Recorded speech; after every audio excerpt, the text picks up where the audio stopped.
आदल बरसात गोठ आदल दुनिया बरसात ही बोर्ड मुजफ्फरला मुफ्त सिद्दी कैंप कायम करने वाले से रिपोर्ट करवा मुजफ्फर गोरड़ मौजूद आहियूं गोठ आदल दुनिया में जिते सिहत खाते पारां ही कैंप मेडिकल कैंप लगाई वई आहे ऐं हिते असां जेके हितां जी इंतिज़ामिया आहे ऐं जेके हिन कैंप खे हलाए रहिया आहिनि उन्हनि खां पुछंदासीं त हिन कैंप में केतिरा मरीज़ आहिनि ऐं कहिड़े तरीक़े सां इलाज जो सिलसिलो जारी आहे। जेका मेडिकल कैंप आहे हिते असां वटि तमामु वॾा क्राइसिस हुया मेडिकल जे हवाले सां जंहिंमें मलेरिया गैस्ट्रो हिन शइ खे मद्देनज़र रखंदे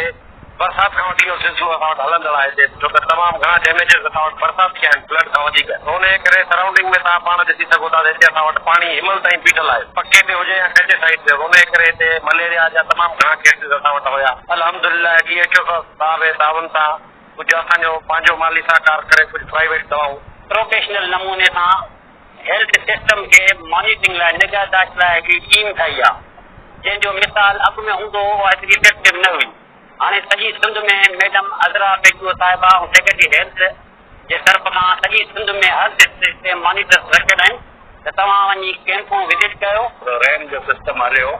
त इहो अनएक्सपेक्टेड हो हिन में इहो हो त असां इहो एक्सपेक्ट ई न पिया कयूं त साइमल्टेनियसली जेको ॿई जेको आफ़त हूंदो आहे असां गॾु वकोड़े थियूं शायदि साहब जेको DHO साहब आहे उन्हनि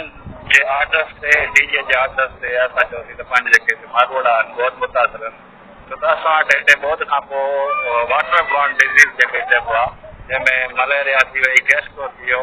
टाइफाइड थियूं ऐं जेका हेपेटाइटिस थियूं अहिड़ो असांखे माना रिपोर्ट थियनि था केस सही जाम आहिनि। इनिशियली जीअं तव्हांखे अॻु नाज़िम साहब ॿुधायो हिते डॉक्टर नईम साहब उन्हनि जो ख़ासि तावन असां सां रहियो आहे उहे पाण सुपरवाइज़ कंदा आहिनि DHO साहब शाहिद शेख साहब जे तावन सां डॉक्टर नईम तावन सां असां हुते कैंप लोकली कयोसीं उन में जेके बि अहिड़ा सीरियस केस चङा जेके सीवियर डिहाइड्रेटेड आहे असां हुनखे ट्रीट करे कयोसीं ऐं अल्हम्दुलिल्लाह जेका उहा चेन ई उहा टुटी वई गैस्ट्रो जी हिन महिल असांखे जेका छो त हेॾे कचो एरिया आहे जिते इहा बोट हुई हेॾे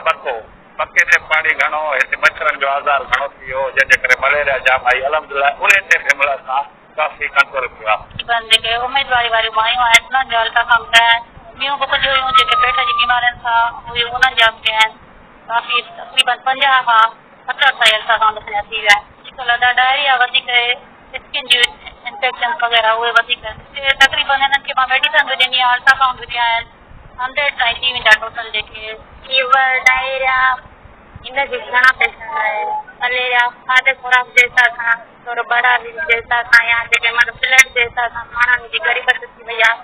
उनमें तो ज़ाहिर ॻाल्हि आहे फ़र्क़ु नज़र अचे थो। मुख़्तलिफ़ माण्हुनि जूं इंतिज़ामिया जूं डॉक्टरनि जूं ॻाल्हियूं ॿुधियूं मुज़फ़्फ़रगढ़ KTN न्यूज़ रात।